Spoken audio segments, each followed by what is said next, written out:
If you're trying to do your first live large event, here are the top 3 things that you need to think about. The first thing is have a multicam setup. Whenever I have done events, I've always had 2 or more cameras that are being used. The first 2 cameras I have set up are cameras for the stage. I have a wide camera and then I have a tight camera. I typically have a person on that camera that's tracking the speaker back and forth, which adds 1 team member. But you shouldn't be working without a team anyway. I have those cameras going, and then I also am shooting B-roll myself, or I have someone shooting B-roll for me, and that adds a 3rd camera.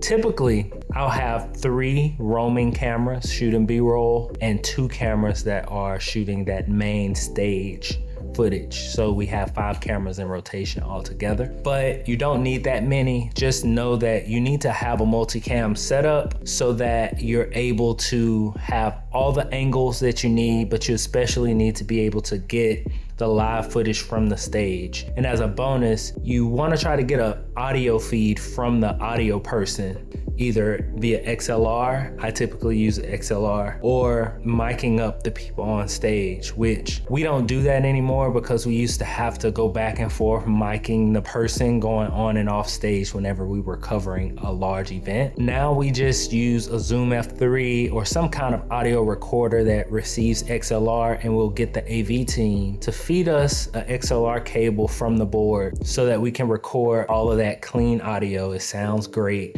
and we go from there. The second thing you need to do is have a crew. I mentioned having someone on that tight camera to track back and forth. I also mentioned having multiple people that are doing B-roll during that session. So we do events that are typically have a room of 300 plus people. And so one of the things that we try to do is capture every face in the room. And that can be a lot to do if you're just one person shooting. And we don't want to keep giving them footage that they've already seen before in multiple pieces of content when that gets posted. They don't like that either. So we usually have multiple people roaming around shooting. The other roles that we have outside of the videographers is production assistants. They really help us a lot because sometimes we just have the production assistant be on the tight camera. We'll also use a production assistant to run errands. Sometimes we're doing events in large hotels, and so someone has to go and get the DoorDash order for lunch for the team. Sometimes we need someone to keep track of notes, and then we even use PAs to record behind the scenes on their phone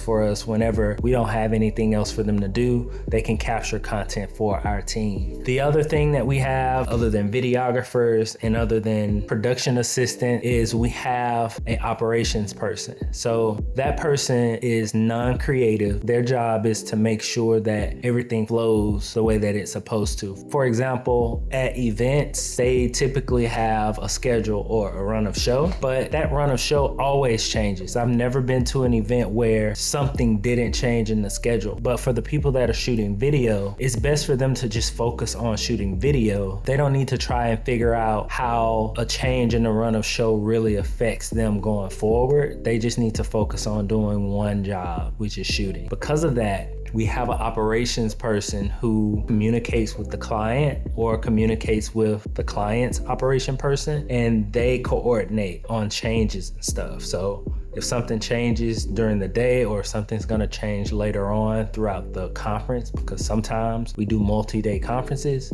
if any of that stuff changes, then the operations person will make the adjustments, let the team members know, and then we'll move forward. For example, there was one time where we had a morning session and it was going late into lunch. We were already ordering food for our team to be able to eat and take that break, but because the morning session ran long, the team needed to work a little bit longer, and we needed to shift lunch to where everybody couldn't take lunch at the same time, but we had to offset the lunch time so that people could still eat, but we could also get the shooting done. So when that happened, the operations person, he got that stuff together. He organized everything, let everybody know. He did the math behind the scenes while the team could just continue shooting and moving forward as they usually move forward. So that is the benefit to having an operations person. So we covered the videographer, we've covered the operations person, we've covered the production assistant, and those are the main 3 crew roles we have at the event. But a bonus is to have an on-site editor, which some of the time I'm the on-site editor, or I'll be the on-site DIT to offload the footage and upload it to my team in the cloud so that they can start editing. But if you have an on-site editor for those clients that want same day or next day content, that really helps as well. The third thing that we use that is small but very important is timecode. So I mentioned all of the multiple camera angles that we use when we're shooting. Well, we use timecode to shoot with those cameras because timecode allows us to see every camera on one timeline, and it's all based on time of day. That allows us to sync all of the cameras up in post instantly. It really helps us when we're trying to find a particular shot because we do shoot a lot.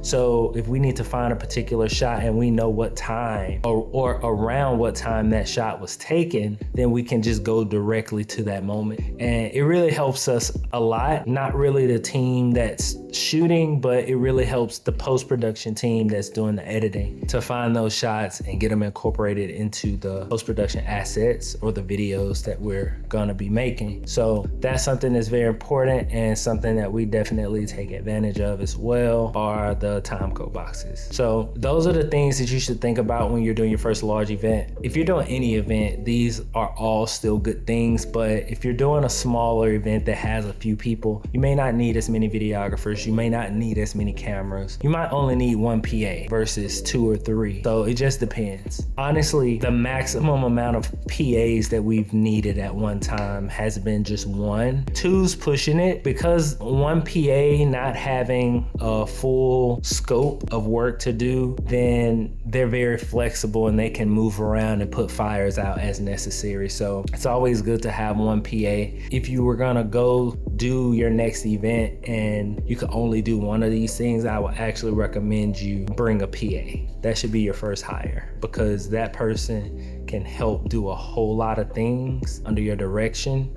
They don't cost a lot, and it just makes things much better to have that extra person there to support you. That is how we cover our live events. We use multiple cameras, we use a crew, and we use timecode. And if you want to do the same thing, I recommend you start there. Let me know in the comments if any of this was helpful, and I'll see you in the next video.